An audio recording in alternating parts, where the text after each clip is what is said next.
Who's excited to talk about plaster? Excited to talk about plaster? I'd be more excited if it were plastic. That's right. That's right. It's fitting. We're talking about plaster. Talking about plaster. What? I don't. So I don't. You can tell me. I don't know. I will say I don't know the intricacies. I am neither a native Israeli nor a contractor, nor do I play either of those things on TV. So I don't know all of the different Hebrew words that one might use to describe plaster. We're going to be Rabbi, yes, could you talk closer to the microphone? sure. Same For thing. old hearing, it's really hard to figure out what you're saying. Yeah, I get that a lot. Is that better? Much better. Fantastic. Okay, sorry, I'm not used to the. I've done a few of these in my day, but I haven't done many recently, so I'm not used to the like Zoom in-person Sudash hybrid. But I'll do my best. Cool. We're going to talk about plaster. You were missing me talk about plaster and Hebrew, and not knowing different types of words for plaster in Hebrew. That's all you missed. So not much. We're picking up. This is a scene that has always kind of caught my eye, but I haven't looked all that much into. So we're a little ways into Kitavo, and on this sheet I blocked off the first 10 verses of chapter 27. We're not going to get deeply into much of these verses, but I bolded in the English two phrases. The first is a phrase from, there's some over there. Verse 2 into verse 3, that we're told that when the people are going to be crossing over the Jordan River into the land, that they're supposed to set up a bunch of large stones that they then coat with plaster and then inscribe upon them v'chaftavta alehen et kol divrei haTorah hazot barvecha, that you should inscribe upon them all of the words of this Torah, of this teaching. So you can talk about what do you mean this Torah? Obviously it's this Torah, which you could ask questions about, and some people do.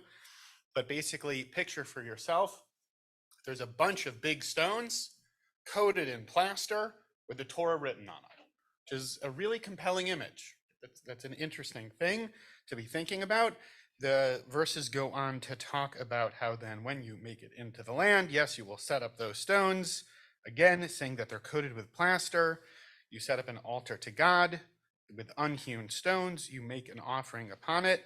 And then again, we're told that on these stones, and you see, I bolded it again, right? So now we're in verse 8. On these stones, in the English it says, you shall inscribe every word of this teaching most distinctly. And I'll call your attention to the Hebrew there. That phrase says, be'er hetev. Be'er hetev. And we'll pick up that phrase in a minute. It's always interesting to me when not just there's a scene that has sort of an unusual image, right? Most of us, when we walk into synagogues today, we don't see large stones coated with plaster with the Torah written upon it. If you have, I'd love to know what that synagogue is, because that sounds very interesting to me and I'd love to check it out. But that is not what most synagogues have as a design feature. So it's just noteworthy in terms of the design. And it's always particularly interesting to me as well when our commentators, when our rabbis take the same verse and understand it completely differently. That always seems to be indicating something interesting. And this is one of those cases. And so you see here first, verse 2. So why the plaster? If you ask Ibn Ezra says, She'amidu, so that it would last. Right? You're not just going to write some words on a stone, right? I think about my kids. My kids, doodle on all kinds of stuff. If you're just going to write with a marker on a stone, it'll wash away pretty quickly. So you put the plaster on the stone, you're going to coat it with something, you're going to write on it so that those words last. Okay, that makes sense. But not everybody agrees with that. Shadal says exactly the opposite. He says, Lo haita haktiva hazot lidorot. This isn't for all generations. Ella l'sha'a. Just for that moment. Kedei shetia Torah l'neged einehem b'sha'at kritat habrit. It's only for this specific moment. Plaster is going to wash away. That plaster, that's going to go away. So here you have polar opposite opinions from two pretty smart and well-known rabbis, right? One is saying the plaster is just for that specific hour. The other is saying it's so that it'll last for a very long time. I'm going to leave that there for right now. Turn the page. What I want to focus on for another minute or maybe even 7 is this concept of Be'er Hetev. This concept of Be'er Hetev. Again, that's particularly in verse 8, and I'll dwell on it for just one more second. That it says, "Chatavta al ha'avanim et kol divrei haTorah hazot be'er hetev." That you should, the JPS English has it as, on those stones you shall inscribe every word of this teaching most distinctly. So picture in your head these big stones covered in plaster, and we're being told that these words should be written on it distinctly. But of course, all translation is interpretation. We know this. And this Hebrew phrase of Be'er Hetev can be understood in a number of different ways. And again, this is going to be a verse that rabbis of some to great renown understand wildly differently, depending on how they're picturing not just what this ritual is, but really what it's for.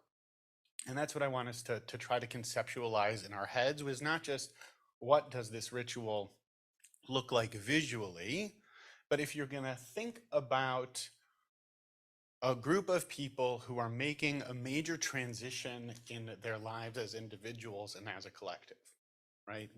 We've been wandering through the desert low these many years. We are making a seismic shift in who we are as a people, from a wandering people to a people who are dwelling in the land, from people who have had this one charismatic leader who took us out of Egypt, and now into a new era of leadership. There's any number of transitions happening. So it's interesting to think about, what is it that this ritual is meant to do for these people? Because rituals, it's not just about the mechanics of that ritual. It's also about what's being communicated by way of that ritual. What's that ritual for? And so when we think about, is it for that specific time? Is it for all time? And these pieces here as well that we're going to look at with this phrase of the Er Hetev, that's what I want you to have in the back of your minds. So Rashi, our commentator par excellence, which you would appreciate hearing since French, Rashi picks up, as he so often does, on classic rabbinic sources that inform his commentary. And Rashi picks up on, it's actually little known fact, chapter 7 of Mishnah Sota, highly recommend, very interesting stuff in there. I had no idea chapter 7 of Mishnah Sota was so interesting, but it's very interesting stuff. It talks about, at the beginning of the chapter, incidentally, what you must say in Hebrew specifically and what you don't need to say specifically in Hebrew in terms of ritual and prayer. Very interesting stuff. That can be a class for another time. But Rashi picks specifically up on this phrase, Be'er Hetev. He says this is indicating that it was written in 70 different languages. When it says Be'er Hetev, that means that the Torah wasn't just written in Hebrew, it was written in 70 different languages. That's what Be'er Hetev obviously means, right? Because he's picking up on this Mishnah, laying out this whole ritual. Afterwards, they brought the stones, they built the altar, they plastered it with plaster, they wrote all the words of the Torah in 70 languages. That what's being indicated in that phrase, being written clearly, means being written in any language that anyone could possibly understand. So what's clearly, it's not about the character of the letters themselves or the text itself. The clear elucidation of the words is the different types of languages in play. that if I'm going to say, I want this to be clearly understood, I want it to be possible for anyone to understand it. English, Hebrew, Aramaic, French, Spanish, Ugaritic, Chinese, Japanese, right? Any and all languages. Torah is written in all of those languages. Incidentally, Ibn Ezra disagrees completely. In a very succinct comment, he says, Haktiva, the writing. What does it mean that it says Be'er Hetev? What does it mean that it should be written well or elucidated clearly? Don't have Rabbi Matt Shapiro write it. His handwriting is terrible. Get someone with good handwriting. Make sure people can read it clearly. Be'er Hetev, make sure it's legible. Yes, Alan. When I think of the air, I think of the the notion of fire. Is this another meaning, another use of the word for air? Is that to like explain or elucidate as well? If I am remembering correctly, I think that is Be'er with an ayin, not an aleph. I think. We can double check, but I think Be'er with fire is Be'er with an ayin, not with an aleph. Is that like an explanation? Correct. So, like biur, like you'll see that sometimes, like when the language in a Hebrew text, that the like in the Kahati Mishnah, the biur is the commentary on the text, right? So what's indicated here, right, is this idea that the writing of the words on the plaster, Be'er Hetev, right? And so does that mean the type of language, the type of writing, and so on? That's what's being played with here. We're relatively short on time, so I want to call our attention to the Ramban here. Ramban is more like Rashi. Interestingly, he talks about how not only does he side more with the Rashaitic interpretation in terms of the 70 languages, but he talks about this concept that this is actually the first place that all of those little crowns on the Hebrew that we see in the Torah itself, this was the first time that those flourishes were ever written. He's picking up on them, Be'er Hetev, as like there's something particularly noteworthy and distinct about that specific writing of the Torah, and that the scribes picked up on that from there, which is an interesting way of thinking about that covenantal moment and what was taken from that specific moment. I found a lot of interesting stuff on this. It was a fun sort of rabbit hole to go down in terms of the different valences and meanings and interpretations that folks have on this. I have 4 more on the sheet. We don't have time to go into all 4, so I'm going to pick 2 of those 4. And if you want to read more of them as we head into the week for your own biur on what this might mean to you, by all means, enjoy. What 2 do I want to pick? I'll go with the 2 on page 3. Let's go with the 2 on the 3rd page in front of you.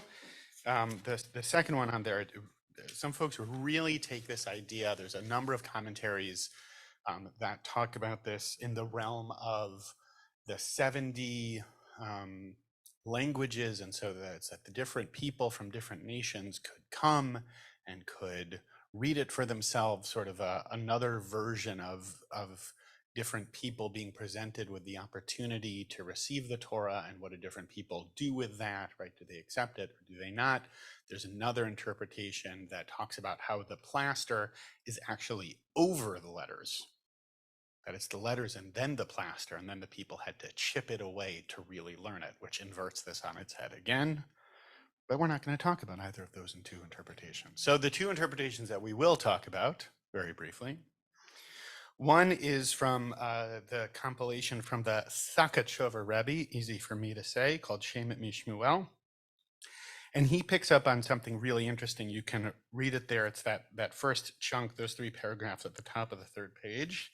And I'll summarize it by saying that he talks about how there are sort of inner and outer aspects of what it is to observe mitzvot and to learn Torah and to basically be connected with our tradition. And he talks about how there's something essential in our hearts. That's the core, the essence of that.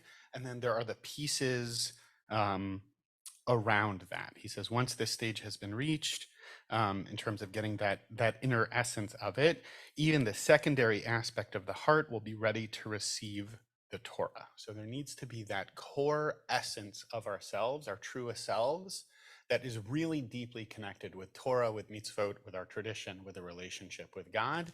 And once you have that, everything else will flow from that, which is an interesting concept. And he plays with this symbolism when it comes to thinking about the Torah being written on the stones versus the way the Torah is usually written, what the Torah is usually written on. What's the Torah usually written on? Parchment, right? And what's the parchment from? Right. It's actually from skin, right? It's animal skin. And he picks up on the symbolism of the stone versus the skin. And he says the stone speaks to something that is really permanent, right? Stone is about as permanent as it gets, whereas the animal skin, right, the parchment, as he says here, the animal world is subject to change.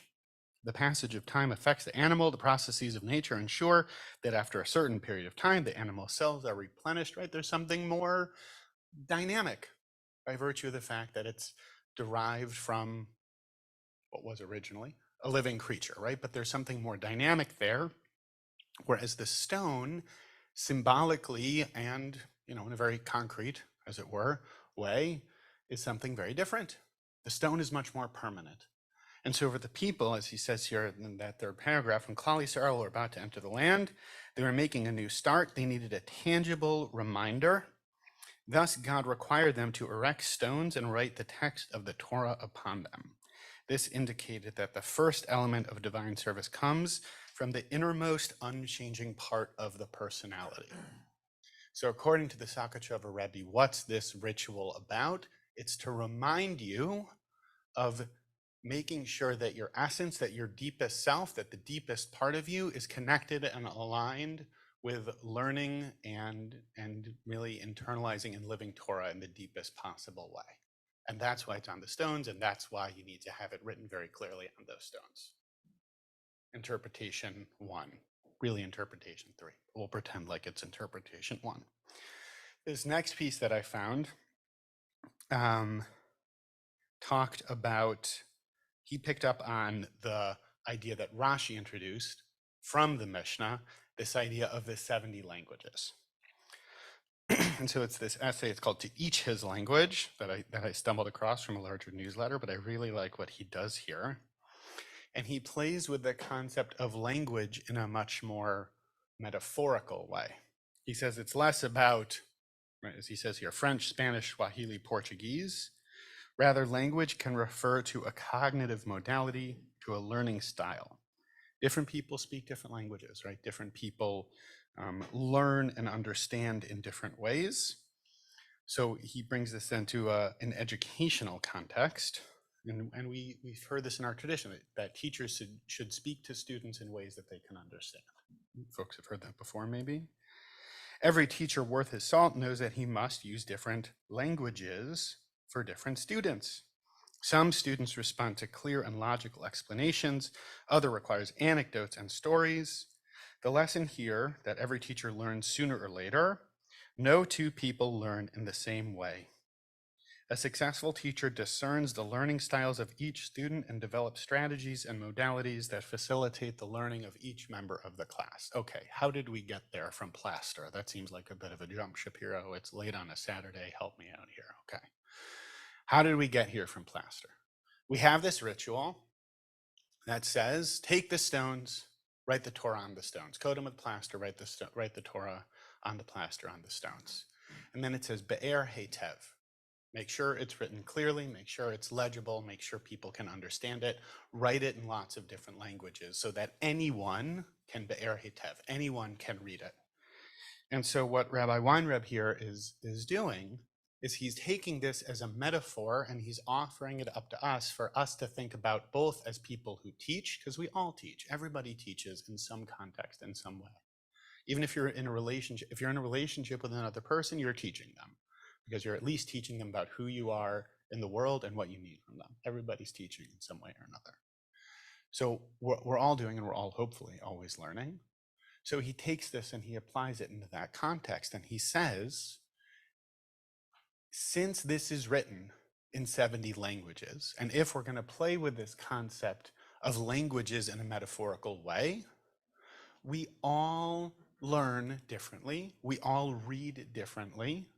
We all need to gather information about the world in a way that's unique to us.